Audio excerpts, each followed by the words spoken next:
Hello, and we are here live on Love It or Shove It. And today episode is the influence of social media on the relationship. And I'm here, Irina Portnova, with my co-host Bruno Gil and our guest Stefan Zavalli. Hi, Stefan. Tell us a little bit more about yourself. What are you doing, your beautiful work in this world? And we'll dive into this beautiful topic. I love making humans be humans. That's the work that I do, is creativity and how to creatively showcase humans as being themselves. That turns into so many fun things, and even in relationships, it's going to turn into so many fun things. Because we're going to talk about how my wife and I met online. We're also going to probably talk about how the fact that I proposed using a D&D campaign, which for those of you that don't know, it's a role-playing tabletop board game basically, and we created a specific one for me to propose. But yeah, I love creativity, I love coffee, and I think those are some of the main reasons my wife chose me. That's about it. Oh my gosh, that's so beautiful. But talk about a little bit about the videos that you're doing. The videos that I create. So my goal is to make sure that people are themselves on video, that it's not that you have to be a trained actor. Not if you're in business. If you're playing somebody else, yes, but you're playing yourself in life, as surprising as it might be. And somehow whenever we get on video or anything else, we look like somebody else. We try to be something else. We try to be something we are not. And so my whole job in making videos with people is to get them to be just themselves, because you are good enough as you are. But for some reason, you are putting a whole bunch of limitations that are stacking up on top of it. And that's showing up in video all the time. And that's my goal. My goal is to make lots and lots of videos with people being themselves. That's beautiful. I just love what you're doing. So let's just dive into the topics of the influence of social media on relationship. So talk a little bit about the way we were just having the conversation right before going live. And you said, I have this beautiful story to share about how I met my wife online.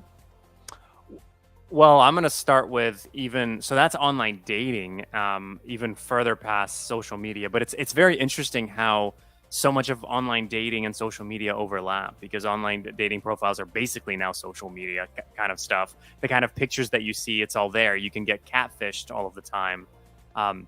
Luckily, I'm not in it with AI. I can only imagine the things people have to deal with now that you can have AI write an entire profile and create pictures that look like anything that you want.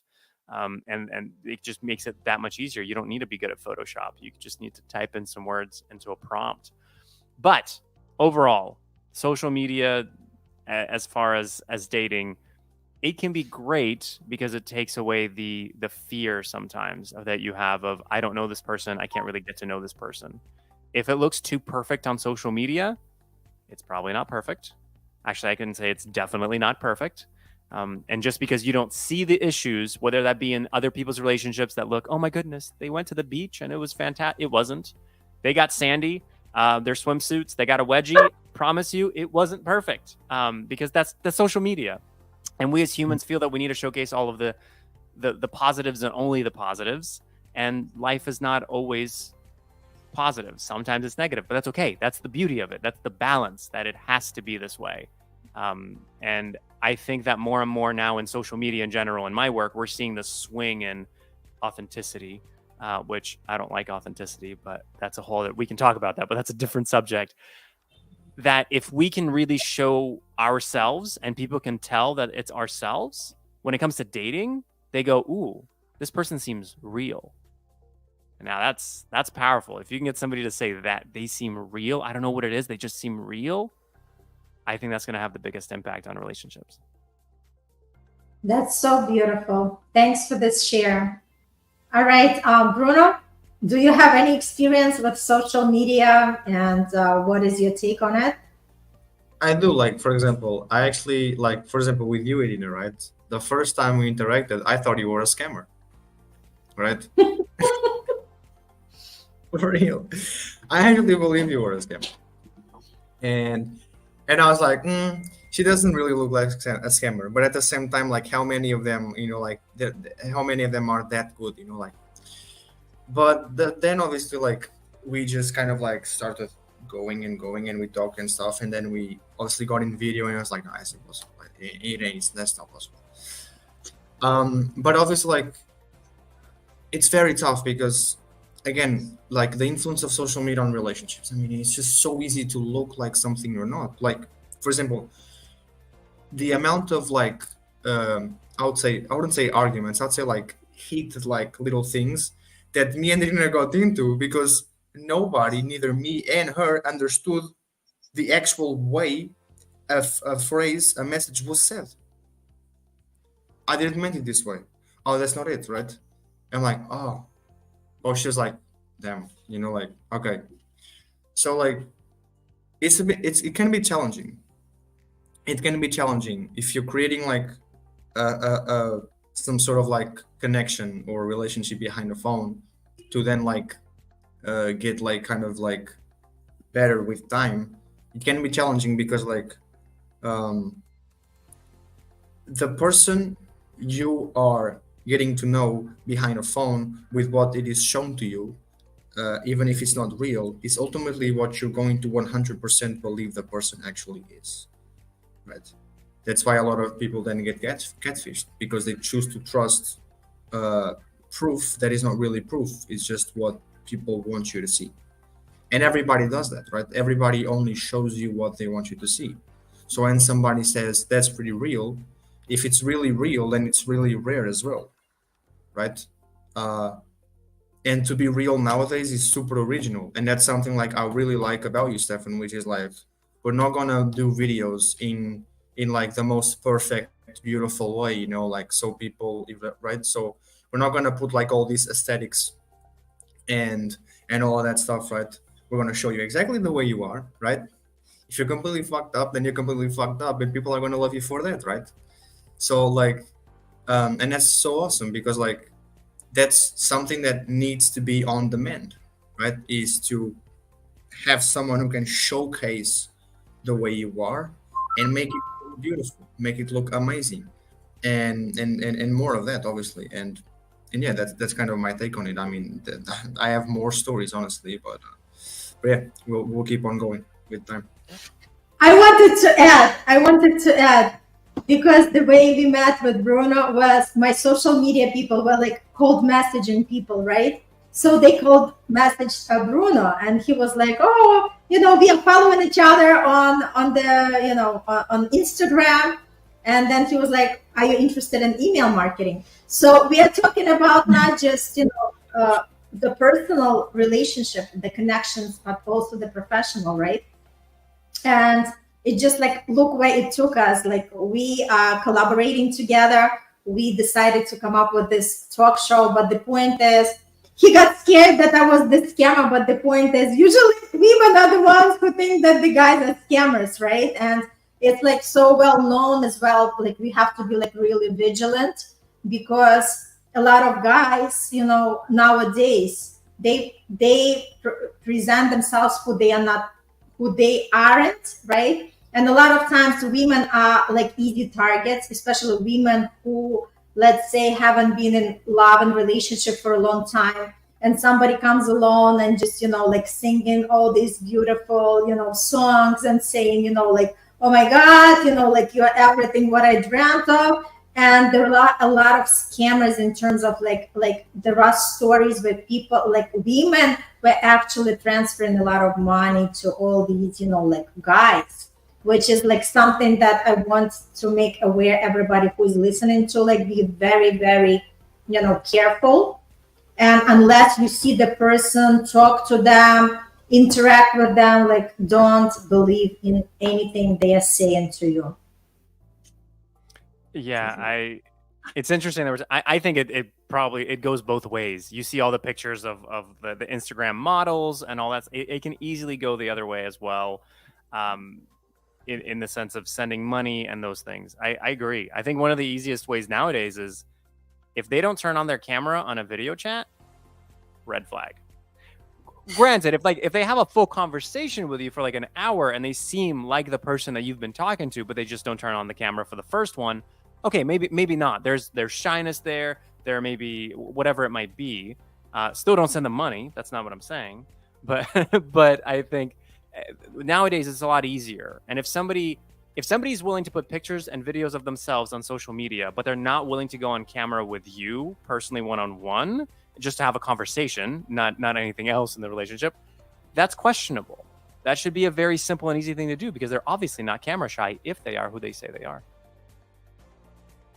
So true. And this is a good way just to, like right away, put in these boundaries, right? I always call them, have your own boundaries. If the person that you are communicating is not willing to come on video call, then just, set your boundaries and say, if you're not going to come on the call, I'm not going to continue talking to you. That's as simple as that.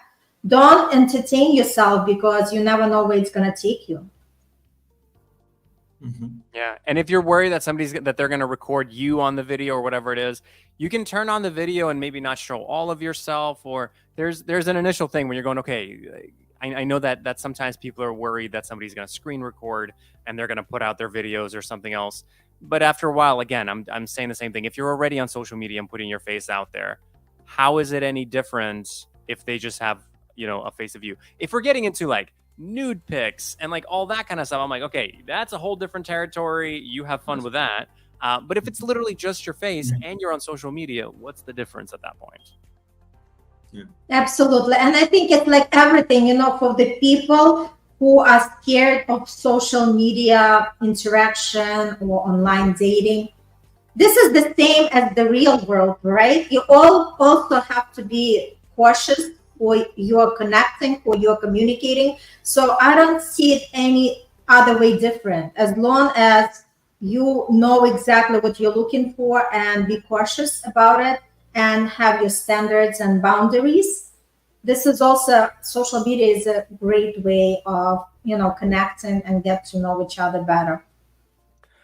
Bruno, I've got a question for you. I mean, really, it's for both of you. I'm curious, but I want to hear Bruno's take on this. So we talked about, being yourself, putting that out on social media. Then there's the flip side of once you're in a relationship, or even if you're just talking to somebody, social media is available. I know you two both talk a lot about jealousy in relationships. Social media allows us to be very easily jealous because you see so many beautiful people out there. They seem perfect. And it's like, oh, are you looking at that? You liked her picture? How could you like her picture? Right, all those things. So in terms of jealousy, how do you feel about this aspect of it's very accessible to us? We know that we all look, it's physiological for us to look at attractive people. It's not a sin. What are your thoughts around that? How far maybe is it okay to go? And maybe it's not, you don't condone this for other people, but you think that it's fair for you. I would love to hear your thoughts. My thoughts on jealousy. I mean, honestly, I don't like it. I mean, like, it's one of those things like you either trust me or you don't. I mean, honestly, like, you either trust me or you don't. Like, you're with me, like if you know the things that happen around me, and you know the circumstances, and you kind of understand my life and this and that, and there can be some jealousy because some woman says this or some guy says this, and there's always rumors and this and that, and people don't have nothing else to do but talk about other people, right? Because we all know how the world works, right? You cannot be with me if you do not trust me, right? Like, when I get into a relationship, the take on jealousy for me is like I have a set of rules. I don't want to say rules, because if I say rules, it looks like almost like prison, and there's not the point. It's just like some we'll call it rules, but no prison, right? Because if you don't have the set of rules, then we live in an anarchy, right? And if we live in an anarchy, then everything is, like everything goes in a relationship, and everything can't go in a relationship, in my opinion, right? So my belief system is that, like, you have to trust me, and you have to kind of tell me the truth and not lie to me and not cheat on me, because jealousy can trigger all that. Because sometimes people feel so jealous, and the way they try to not feel jealous is to do something either good enough or bad enough that makes the person care and makes the person show attention.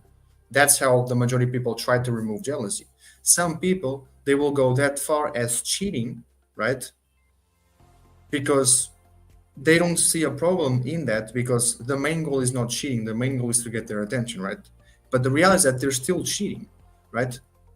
And a lot of people, they go to very, very, very far lengths in terms of like disasters when they could simply sit down and ask like, or say like, like I don't is it just me, or like am I the only one noticing that like we're kind of like diverging ourselves apart? Or and I think like communication is so important, and like communication can fix so many things, from jealousy to like from jealousy to misunderstandings, especially misunderstandings.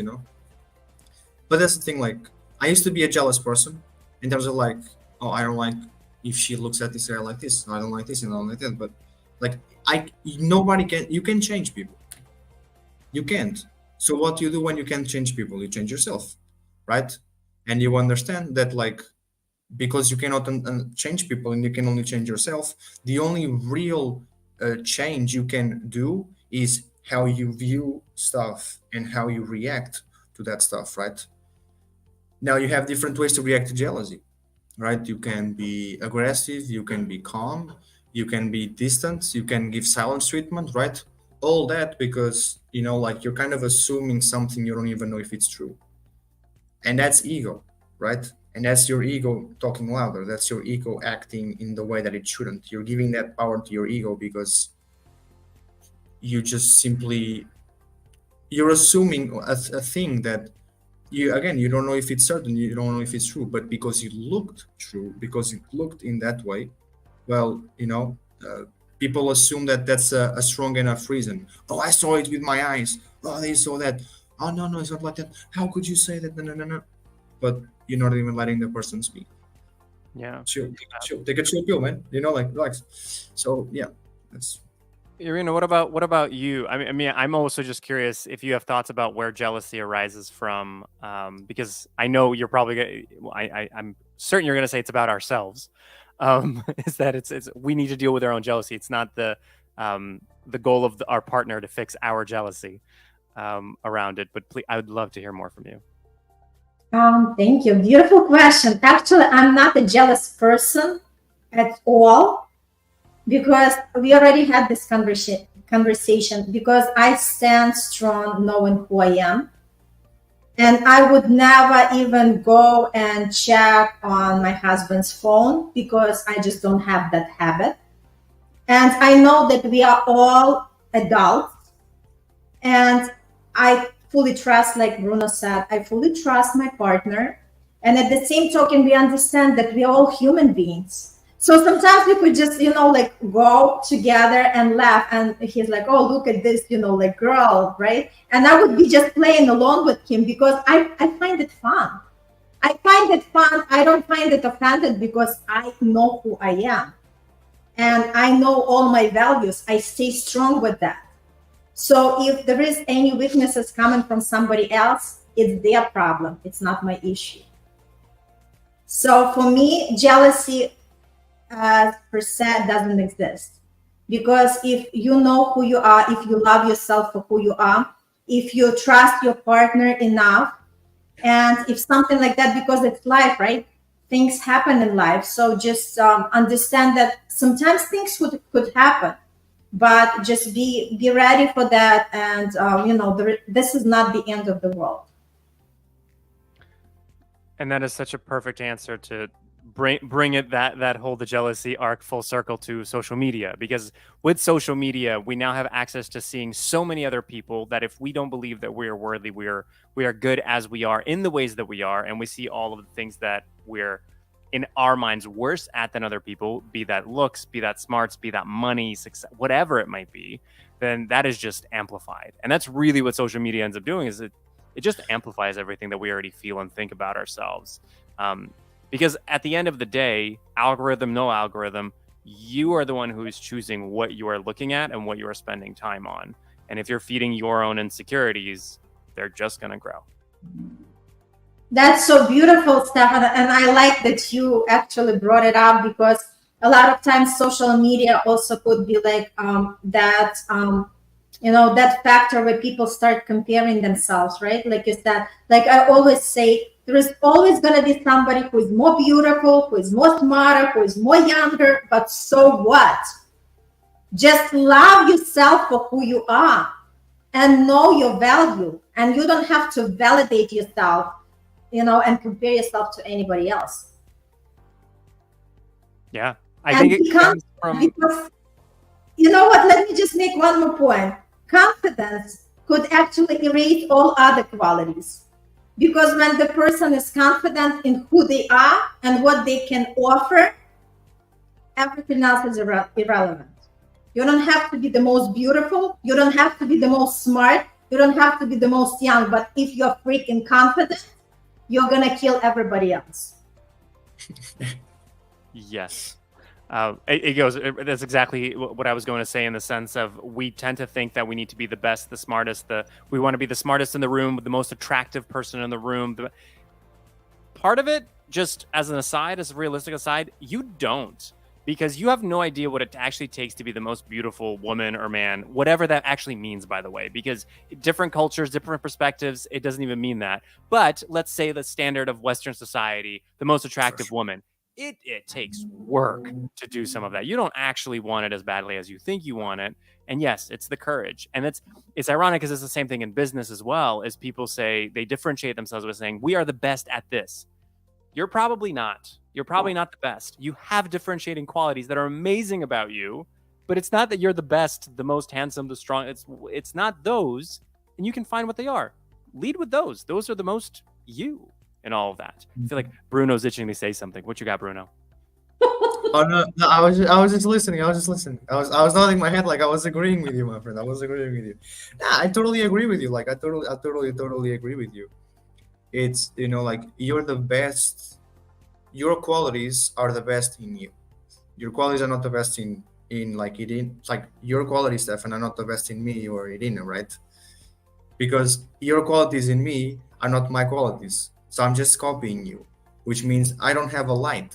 I'm just shining your light, but that's on you. My job is to shine my light. My job is to be me, say the things that I say, do the things that I do, feel the way that I feel, right? With all my imperfections and all my perfections, right? Be confident about them, shine them, right? Then, like, I think the most beautiful thing about, like, somebody being, like, about you being you, right? The most beautiful thing about, like, you being you, for me, is not so much of, oh, so beautiful the way, like, this person is, like, wow, how courageous is this person, right? It's always the courage. I think, like, what stands out, like, every single time you look at somebody, what stands out in somebody is always the courage. For me, it is, like, for me, and that's kind of a thing that, kind of like, in all qualities that you have as a human being, the one that I like to see the most in somebody is bravery and courage. But that's me. That's my personal choice, right? That's my personal belief. It's for somebody else, can be something else. But yeah, like, you being you, right? It's always the courage, like, right? Dwayne Johnson made the video, like, a long time ago, saying, like, more in terms of more regarding, like, haters and stuff, right? But I'm gonna try to make, like, a comparison, right? He said, like, we have the guts, we have the balls to go forward, right? We have the guts to do, we have the balls to act, to say, to think, to feel, to take the step forward. And that's it, right? We have the guts to be us, right? And having the literally the balls, like, the courage, the bravery, the ovaries to be ourselves, right? It's like, it's tough, because in so many, like, there's so many celebrities, right? And so many famous people, and I'm like, oh my God, I want to be like him, that is on that, like, that advertisement on TV, looks so perfect with those abs, or I want to be like that woman, in the makeup advertisement. She looked so beautiful with all the powder in her face. A guy kisses her, and the guy probably will be stopped by police, because police probably already did coke, or something, right? But, like, obviously, like, it's just one of those things where, like, you being you, no matter how fat, skinny, poor, rich, like, no matter what, hair, no hair, it doesn't matter. It's you. And people love you for you. People don't love you because you dress like a Messi or Ronaldo or Tom Brady or like LeBron James. No, like no.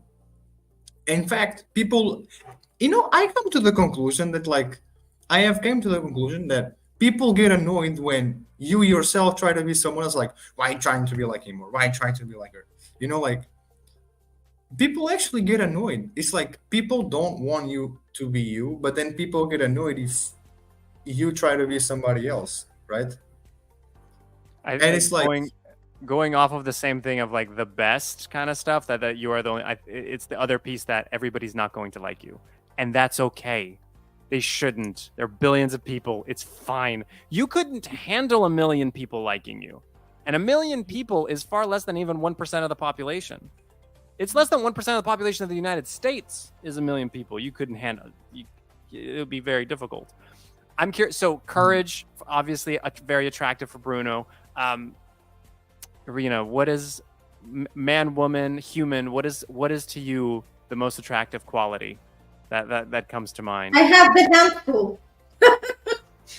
I think generosity and kindness, like really very appealing to me.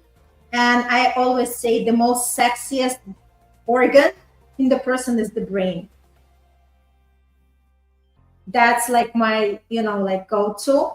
And confidence, absolutely confidence, knowing that the person has the confidence to go after something they truly like, no matter what everybody around them say, no matter what other believe or not, just being confident and staying in their power.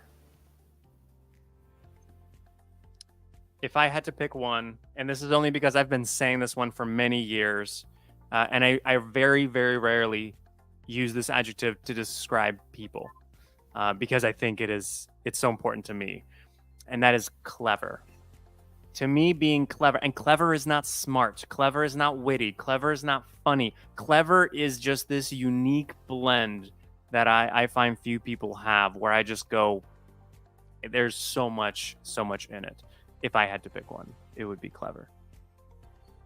That's so beautiful. Just notice none of us said looks, right? Mm-hmm. But that's exactly what it is. But Stefan, that's exactly what it is. Like, it doesn't matter how people look because we all attract by the energy. So when the person comes in and you just, like that person, let's say, take everybody's attention because of the way they speak, of the way they, behave themselves. So looks are not the most important things. No, they help. I think it may be a good analogy is food. Presentation is important in food. I mean, a meal, the way a meal is presented could really, really change it. And some of the ways that we have super highly processed foods presented to us, we're going, oh, yes, that's as Bruno said. That's the girl with the makeup. Look at those Oreos, whatever it might be, right? But then when we get into the relationship with that kind of food, it is short lasting. It ends up damaging our being, our mind, our body, and soul. So, yeah, I like it. So, Stefan, talk a little bit about how you met your wife. So I met my wife online. We used OkCupid. Ironically, she was very lucky. Not because she met me, but she was very lucky because she had almost just kind of gotten onto the dating apps. And I was basically saying, I am done with dating apps. This was already my second round through a lot of them, meeting people, talking to where it ended up being kind of pointless and useless. It was very different for me, partially because I'm blind. And this was after I went through, so I had a parasite and I lost my vision. Dating when you're blind is very different because now you're supposedly able-bodied and all of a sudden you have to tell your date, hey, let's meet at a coffee shop, except if we want to go anywhere, you're going to have to drive me. That makes things, and so it's like, why? In my situation, most people understood. When they heard the parasite, they're like, oh, yeah, of course. And if they said no, I already knew it was not going to be a good date because, to Irina's point, they were probably not very kind and generous. Because if somebody says, hey, I'm blind, the thing that was going for me at the very least is that I had a doctorate. So they knew it wasn't like, oh, this guy's a complete deadbeat. He doesn't do anything and he's blind. I'm not going out on a date with him. So luckily, she said yes. We talked for a while. We had a phone call, and then we went on our first date to a coffee shop because we both love coffee. I wasn't aware, but so there was music playing, and I was dancing while I was waiting in line because that's just the kind of person I am.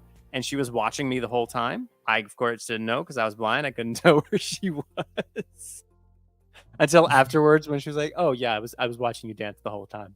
But I think that's another part when you really see somebody who is goofy and who's willing to be themselves. It's helpful. It's helpful in that kind of a relationship. And it turned into then a dinner right after that, and then she drove me home, and I made a joke that we were living as sex slaves, and she still went inside the house. I don't know why. Even after that horrible joke, she was like, "Oh yeah, sure, that's fine," because we were in a rich neighborhood and we weren't renting, we were just house sitting, so that's why of that entire joke. And basically after that, I think we've spent one day apart since. Like, it was just an immediate of, hey, I'm done with all the games and running through all that stuff. I don't want to be trying to find any other stuff. This works. We know that this works pretty much right away. And yeah, and it just kind of, I think literally in a week or so, we just said, do you want to just make this official? Because I'm not at all interested in dating anybody else. And this works. So here we are. Years Such later. a beautiful share. Yes. Oh my gosh. That proves the point that, like when, the universe is, bringing two people together, it's just like you mentioned, you were almost done, right, with this app, and she just got in, right? It's interesting how the circumstances are playing out the role. And I just wanted to share because I already shared on other episode, but not everybody was watching. The way I met my husband, it was 23 years ago.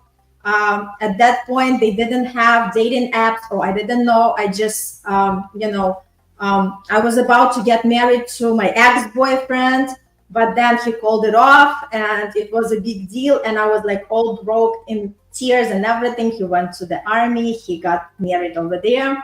So to make a long story short, I was like in that position that I didn't want to hear anything. I didn't want to see anybody. I was grieving like freaking big time. I was grieving. Like I literally felt like I just, buried the person, right? So for me, my girlfriend is like, okay, it's time to leave. Like you cannot just put your, life on pause. She's like, okay, let's go. She said, I found this, chat room on American Online, and it was like a Russian group because I felt more safe, like in my culture, knowing my people. So, and it was fun. It was fun, just just talking to different people, and all of a sudden, I felt that I'm still alive. That the life still goes on, right? And then obviously, like I had different dates, and the guys were more like about fun. They didn't look for anything serious, and I was at the stage where I was like, no, I want somebody serious. And then that's how I met my husband to be, right? Because like I said, he really acted differently from others, because everybody was like looking for sex. The first time they took me out, I was like, what's going on with this generation? And, like my husband was like really different, and he was like a real gentleman. And, like we talked a lot. We went to the movies, we went to the restaurant. And then, like we were talking on the phone so many times. And in 3 months, we already moved in together. And in 6 months, we got married. So that's how it is. So actually, the beautiful stories happen online as well. They do. Oh, well, because online it helps with communication, and throughout all of this, I think I will never be the first or the last person to ever say this when it comes to relationships of any sort. Communication is the most important part. Actual communication, not I told you, you didn't really maybe tell her. You said something you thought was telling her, but that was not actually telling her. And that's something that's helped us a lot over and over, is because we talk. Nobody told us to do this, but we started from the very beginning of dating every month, right around because we started dating right at the beginning of a month. Every month we go out for coffee and we talk about the relationship. We talk about from each side of us what is going well, what is not going well, and that we are personally upset about. Is there something that we're going to change? And we get into the things that like we're upset about. Are there things that we maybe dislike on the intimacy side as well? It's not always pleasant, but the best part, and this is my absolute favorite part about all of it, is the thing you're afraid to say all of a sudden is received with such kindness because the other person actually cares about you. And the outcome is every single time better than what I thought it would be. That all the bad outcomes that you think are going to happen from actually revealing some of these things and talking to them with your partner about is your insecurities, fears, previous traumas telling you how they're going to react, as opposed to what they're actually going to react like. And that has been completely revolutionary for us. So true. Bruno, talk to us. I'm single. How's That that? we know. How's being single with COVID? I don't even know what that's like. No, I'm super single. I'm so single, and that's all right. I love it. I love being single. It's the perfect time for me to be single, you know. And I went from like, oh, I want to be in love and this and that, but you know, I it's like there has to be a balance between living in reality and fantasizing about what you want, you know. And I was fantasizing too much. I wasn't living so much in reality. Actually, it was a time where I didn't want to live much in reality because of like many like mental problems I kind of went through, like depression and stuff. So like it was kind of tough.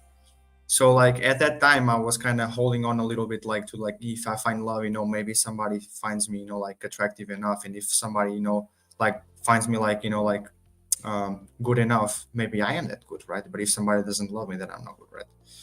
So I had to kind of learn how to love myself first, right?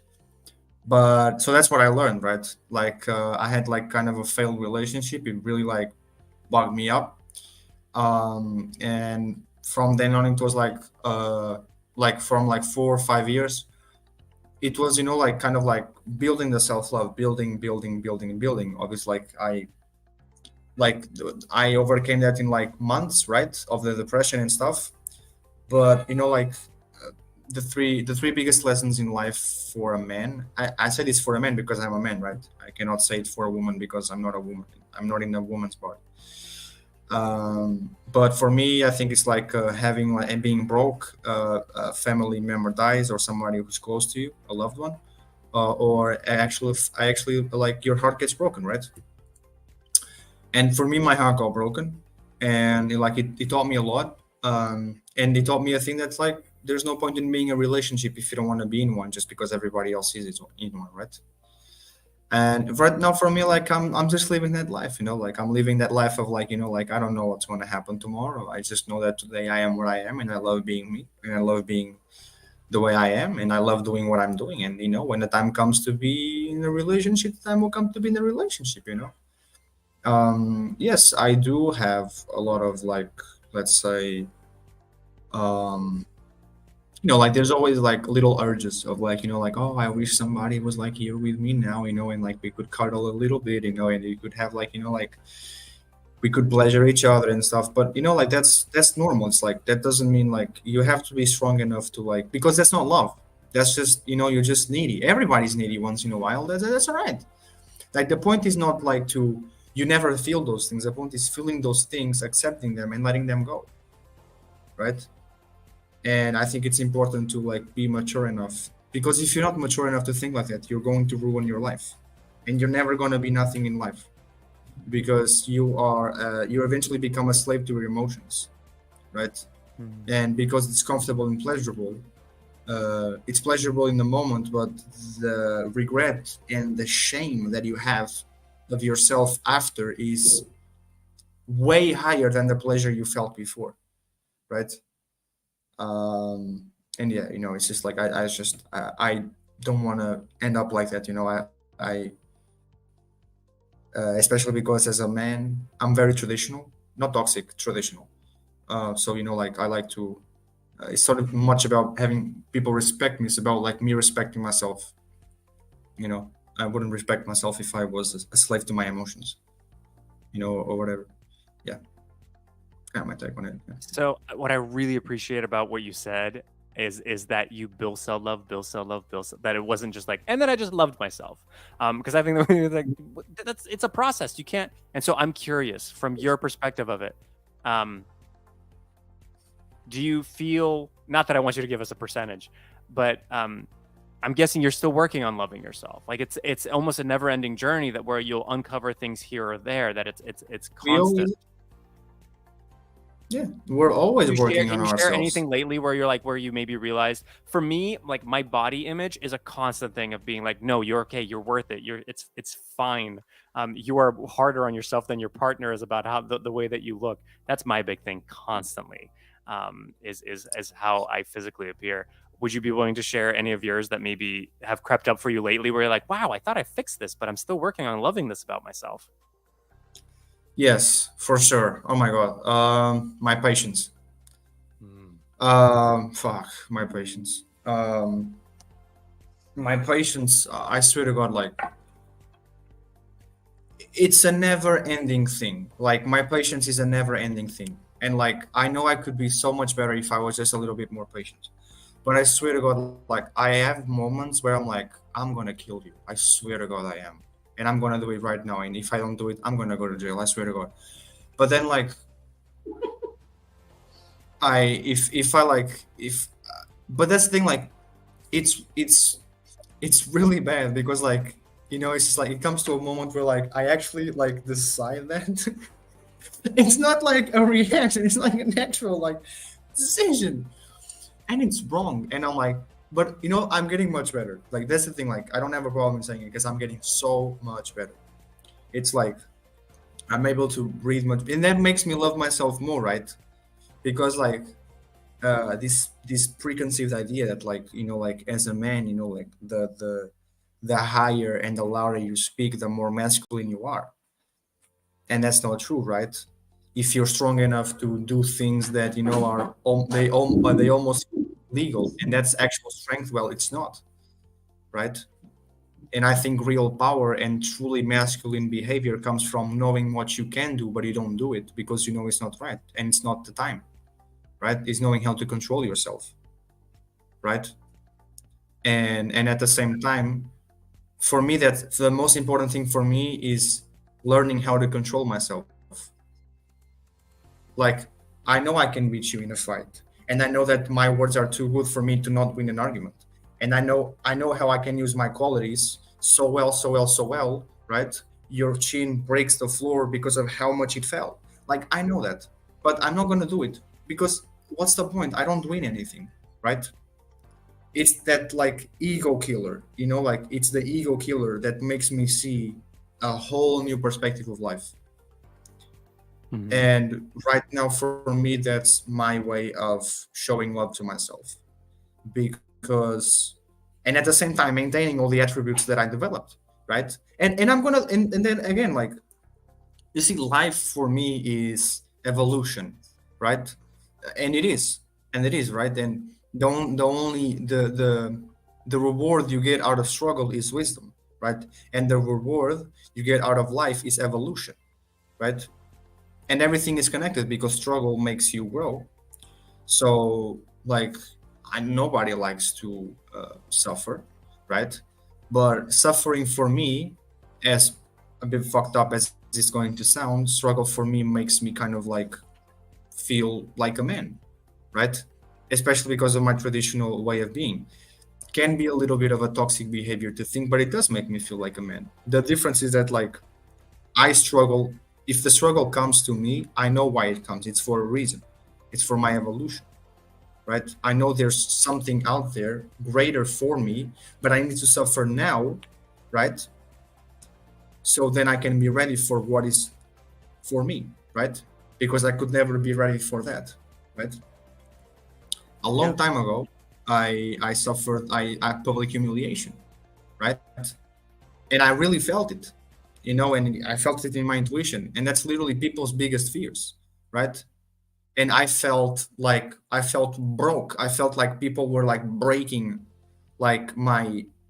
everything inside of me, because I felt like I was taking those hits and I did not know how to like protect me, right?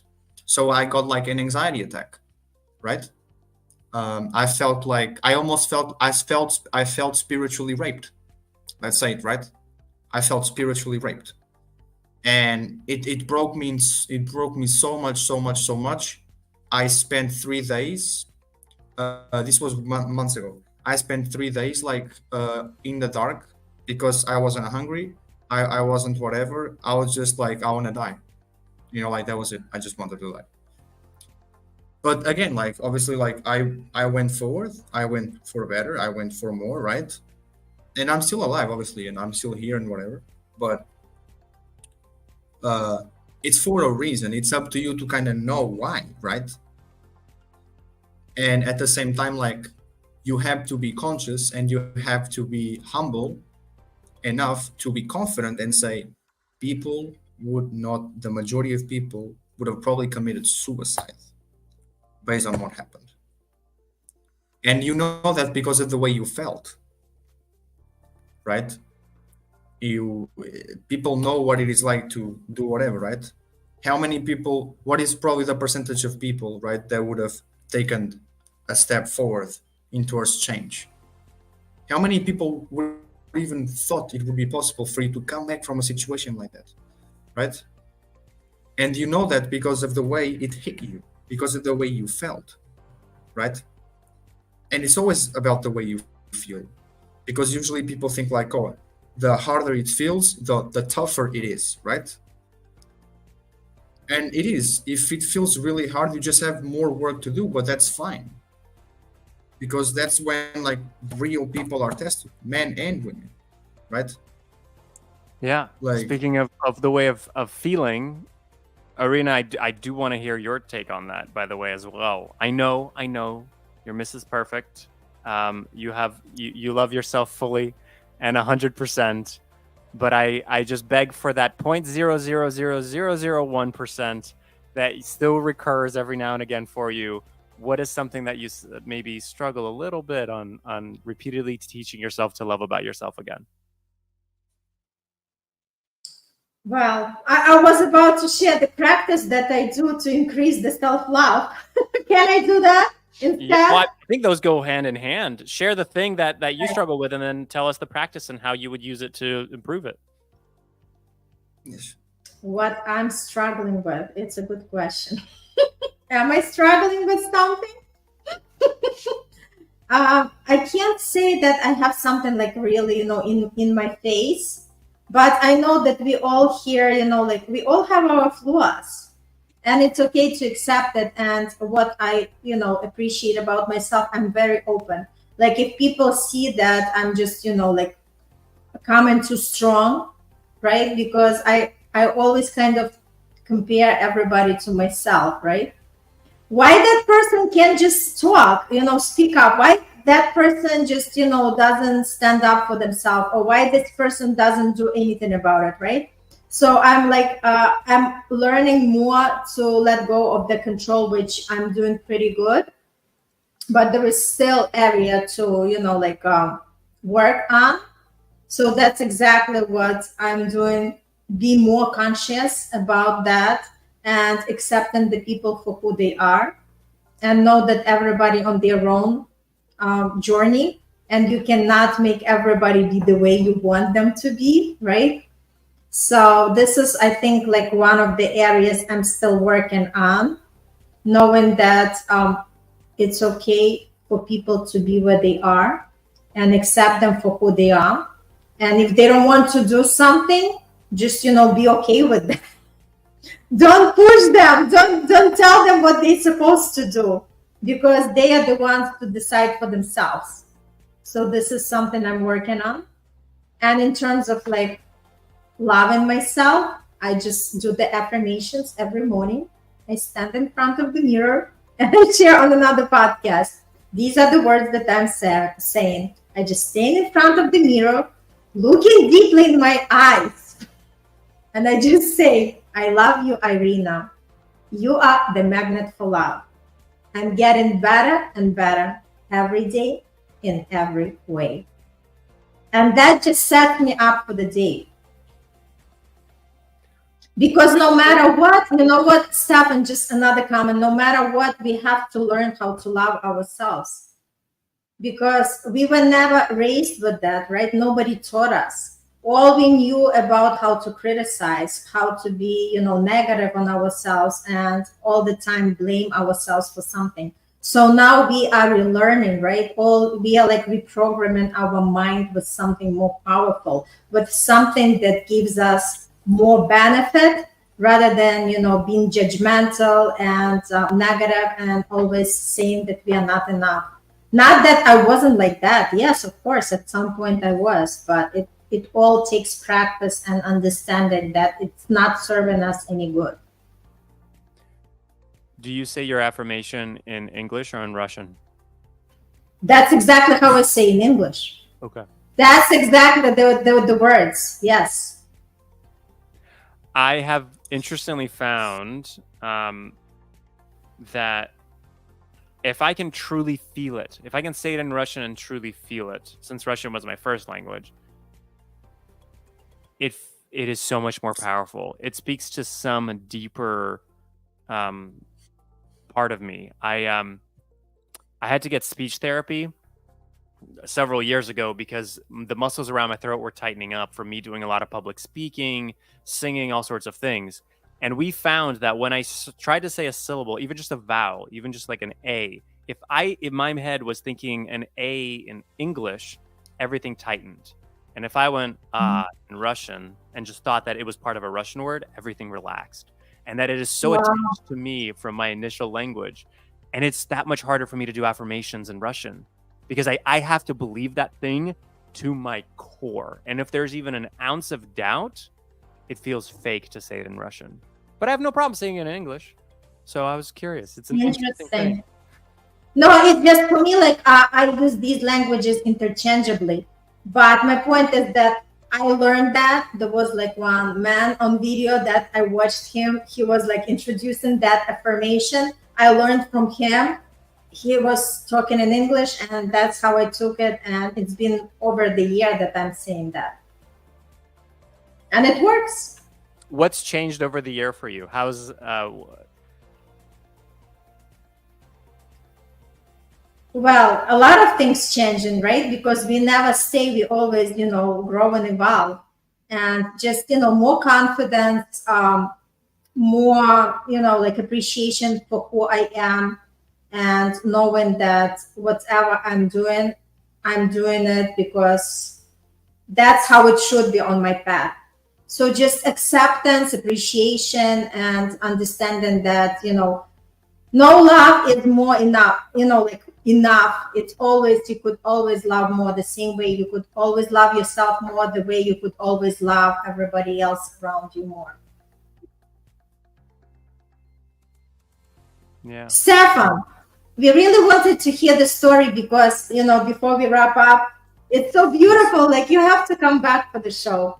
But we wanted to hear the story. Remember you said how you proposed to your wife. Sure. It is quite I will make it relatively short. For those of you who don't know what Dungeons and Dragons is, something you may have heard, also known as D&D, it is a disservice to say that it is a board game, largely because most people now don't play it with a board. It's really, you get to play and act, and it's storytelling, but yet it's a game. You get to be these different characters. It's very, very fun, and it's unlike anything that I've really experienced before. We got into it with my, at the time, girlfriend, and I had a friend that he used to play it a lot, and so I asked him many times. I was going, "You've met her, you know me for a long time. Is she the right one? Should I propose to her? Like, I don't know. Am I making a mistake?" And he was like, "This is not something I can tell you to do or not do."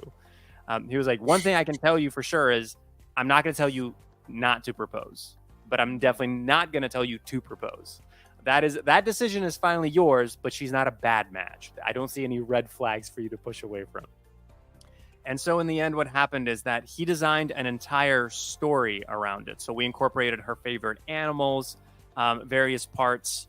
The ring, for example, that I got her was a ring that we find in the story, and so there was all these various pieces. The final, there's a cave that we go into, and when you unlock the whole thing, the map of it is actually a heart. That it's supposed. Ironically, he made it an anatomically correct heart, and not like the usual little heart shape that people do. It's still a heart. And so she had absolutely no idea. And what happened is it was right around Christmas time, and she felt really, really sick on the day we were supposed to play. Because to her, all that we were supposed to do was just play a game. She had no idea what was happening. And so she canceled. So she said, "Oh, no, I have a headache. It's really just not good. I have to cancel." And I thought, oh my goodness, of course, this is the day that she cancels. What are we going to do? I can't say, no, we have to play, because she'll get very suspicious about what in the world is happening. So we push it a week. Luckily, it's the holidays, so it's right around New Year's is the next weekend. People have time off work. It's fine. I got COVID in the time of that week. So we're playing it online. Some people are in Nashville. Some people are in Los Angeles. We're all on our computers. We're playing, and it gets to the point where finally we're at the end, back in town with the ring. We're ready. Everybody's that knows and are in on it are basically giving me the eyes of like, Stefan, come on, there's nothing else. You have to go do the thing you're supposed to do. So, and there's a video of this actually online. So I do run downstairs. She has no idea. I have COVID, and I go, I think the only thing left to do is ask you, will you marry me? And she runs off camera, and there's a literal moment where she goes, "Can I kiss you?" Because I had COVID. At that moment, we weren't even sure. We just said, yes, it's safe. Go ahead. Why not that one time? So obviously she said yes. And it's kind of been that way ever since. But it was a creative way to do something in the middle of the pandemic, that also still is memorable, unique. And now we have a video forever. So that is the story. Beautiful. I love it. I love like all the creative ways, because like I said, creativity could take us a long way. And it's interesting, it's unique, it's something, like she would remember, and you as well remember for the rest of your life. So it's beautiful. Thanks for sharing. It's a great, great story. Well, as much as we love to chat more, it's the time. Just wanted to say thank you so much, Stefan, for being with us today. We love for you to come back to the show. And any last words? Let's just say the last words to the audience, for everybody who's watching. Communication. I know I already said it before, but even with this, it's been communicating. We're talking to all of you and sharing our lives experiences. You've heard amazing things from Bruno and Irina as well. So it's communicate, and don't be afraid of it. Bruno? Yeah, I mean, it's like Stefan said very well, like communication, but from me, patience. Think patience, and like patience and trusting. You trust your partner. It suits well. Trust me. Yeah. Thank you. And for me, don't be scared of social media. Go and explore. I am all about just being, living the life to the fullest. Like, just be fearless, and life is limitless, right, Bruno? That's Yes, our favorite for sure. expression. So just, go, enjoy, have fun. Don't be scared, because the more you become afraid, the more situations you're going to create for yourself, where this is always going to come up in the reality. So just have fun, entertain yourself, and just be careful. Just remember about all the red flags to check on, and just be yourself. Thank you so much. It was beautiful. See you next week, and have a beautiful, beautiful week. Bye, everybody. Bye all.